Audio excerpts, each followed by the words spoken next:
don't know. You wanna stop by later? Maybe I'll go to fix something tea. You wanna grab something from the street and bring it home? But, yeah, I'm just...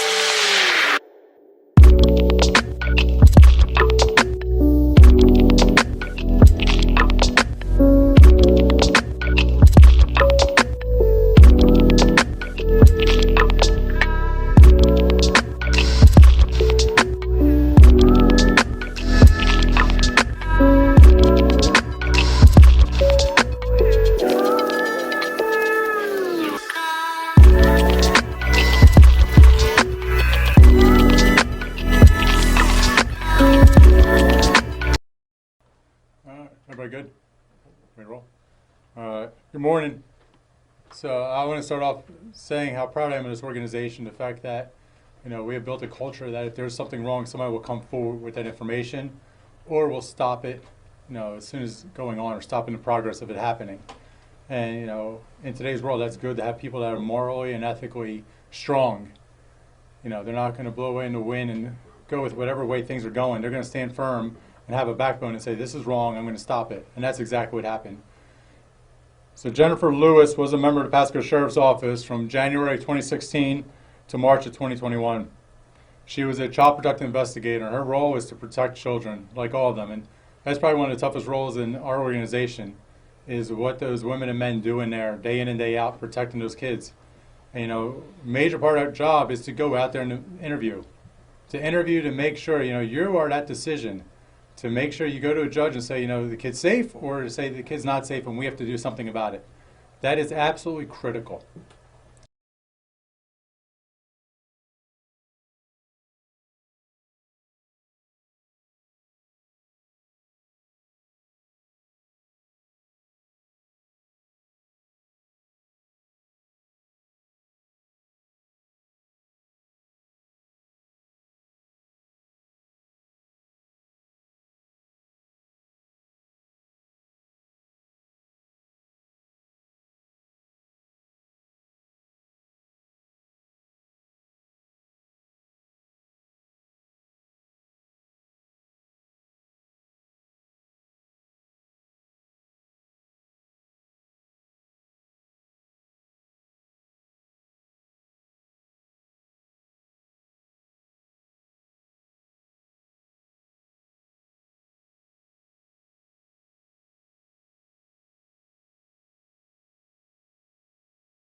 Jennifer Lewis failed in those responsibilities.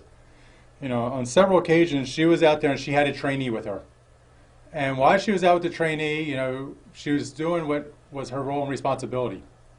But what she was putting in a report was not accurate to what actually happened. And on 2 occasions, she said she actually met with people when she didn't. And so the trainee, about a month later, in March, started looking at those reports that Jennifer had written. And while she was reviewing them, she said, we were at this house, but we didn't talk to anybody. And on another occasion, they were at the house, but the CPI investigator, Jennifer Lewis, just put her card there. She didn't speak to anybody. But what she put in those reports reflected that she actually spoke to people, which is a lie. The trainee came forward and said to her supervisors, there's a problem here. This does not match up to what happened. And so that led to an investigation of major crimes. It followed the proper chain of command. That's how things are supposed to work. When something happens, supervisors get information, they forward a potential a crime occurred, they forward to major crimes. The leadership in our CPI, Child Protective Investigation Unit, did the exact thing they were supposed to do. They forward to major crimes. Major crimes started confronting Jennifer Lewis, started just questioning her about these things. She resigned very quickly. She turned in her paperwork, she resigned. But that does not stop what we do as a sheriff's office. There was a potential crime that occurred, so we investigated. Our major crimes looked into it. They did what was right. As they were looking into it, they started working with the state attorney's office, with Bruce Bartlett's office, and making sure that, everything was done properly, everybody's rights were upheld. It came to a conclusion that 2 felony charges for falsifying and altering DCF reports were filed. So now Jennifer Lewis is charged with 2 felony counts. But the story does not stop there for us. We have to go back and we have to make sure that everything is done properly. So our child protective investigators went back and reviewed the current cases that Jennifer Lewis were working. There was 27 of them.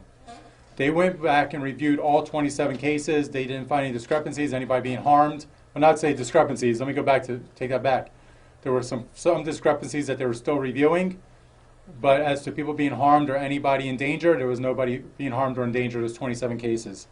They then went back and did another step, and they reviewed 62 previous cases, and to make sure that nobody was in harm's way, that everybody was safe, and everybody was safe. So a couple of things I want to point out there. We go through training through Georgetown. It's called active bystandership. Active bystandership in law enforcement. That's a training where it encourages people to stand up and say something if there's something wrong. To come forward and be able to say, hey, look, there's something wrong. I'm morally called upon to say something about it. And not to say this training is what helped this trainee, but at the same time those are the things that we do as an organization going forward. The other one is, and it's not because of this case, we were already planning to do certain things, but we're piloting the body-worn cameras with our child protective investigators. The same way, we were the first, I think, in Tampa Bay to have body-worn cameras. It's been almost 6 years now. And it's that open, that partnership with our community that they recognize if we're wrong, we're wrong. If we're right, we're right. But it allows everybody to see what is going on. And so that's the one thing with the CPIs is that we started that body-worn camera because unfortunately, people do make false allegations against our CPIs. And so we want to make sure they are protected the same way our citizens are protected and the same way we handle this Jennifer Lewis case. We do have a quality assurance team. And it's interesting because one of the questions that could come up is, why didn't quality assurance catch this? And they probably would have. They would have. But they go back every quarter and review the previous quarters to go back to see if there was any discrepancies, any issues. Well, by the time the trainee got it to us so quickly, our quality assurance team wasn't able to go back because we had got it basically firsthand very quickly, that information. So we do have a quality assurance team that is in place. Those are the type of things I want to make sure that people are aware of, is that along the way there are catch programs. There's a safety net there. And the thing was, it didn't get in the safety net because the trainee came forward right away. So I go back and I applaud our child protective investigators. I applaud the culture we've built in the Pasco Sheriff's Office, is that the trainee had the courage to come forward and say there's a problem here. That is a great thing. Somebody new, somebody who probably, just finding their way, finding out where the exit door is now, able to stand up and say, there's a problem here. To have that courage, I applaud that culture is in place. I applaud that trainee for doing what she did. At the same time, I encourage everybody in this organization, anywhere, if there's any problems, any concerns, you come forward. And then I applaud our leadership, because they did what was expected of them. They notified major crimes. Major crimes gets involved when they believe a potential crime was involved. And then from there, major crimes goes to the state attorney's office after their investigation and works with Bruce Bartlett's office. So the process worked. Unfortunately, we have people that are human beings, and they fault. But we can't fault when it comes to children. We can't fault when it comes to protecting our community. We can make honest mistakes, but you can't do things purposely that could put people in harm's way. And that's one thing this Pasco Sheriff's Office will not stand for. So are there any questions, any concerns, anything I can answer? Sheriff, when was she taken into custody, and is she still in custody? She was taken into custody the other afternoon. I think it was Friday afternoon, but I'll let Detective Harris. So the culmination of the investigations, as the sheriff referred to, there was 2 warrants that were issued. She was contacted and turned herself in. That was on, I believe, Saturday? Friday afternoon. And obviously, she's going through the court process now as far as dealing with the warrants. Any indications of why she did this? Did she give any explanation? No. That there was a pattern of behavior, because this, this was reported because she was working with someone. Yeah. How many times was she working by herself? And that's the thing. That's why we went back to previous cases. That's why you go back, not just the 27 she had been working, but you went back to 62 previously. So we were going back following to see if there was any patterns there, and there was nothing that showed up in those cases. They went back and they interviewed people, said, hey, she said she talked to you. Did she talk to you? So those are those type of things. Now, there was other cases that we're still looking at and still reviewing, to see if there's criminal allegations involved, but we wanted to make sure, the first priority is to make sure that she didn't say that, no, I didn't check on these kids and they're okay, but meanwhile they are in harm's way. There was no situations that we found in such way. So, but what we want to do is make sure that, going back to the previous ones to see if there's any patterns, but there was nothing there that showed anything that, anybody's in harm's way. I go back to there were other cases that we have to keep reviewing to see if the state wants to prosecute on. But the biggest thing was we want to make sure there was no children that were being harmed that we could have saved, but there's no indications there were.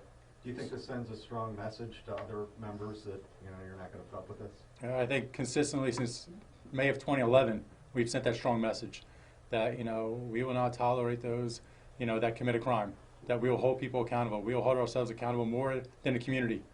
And it does. No.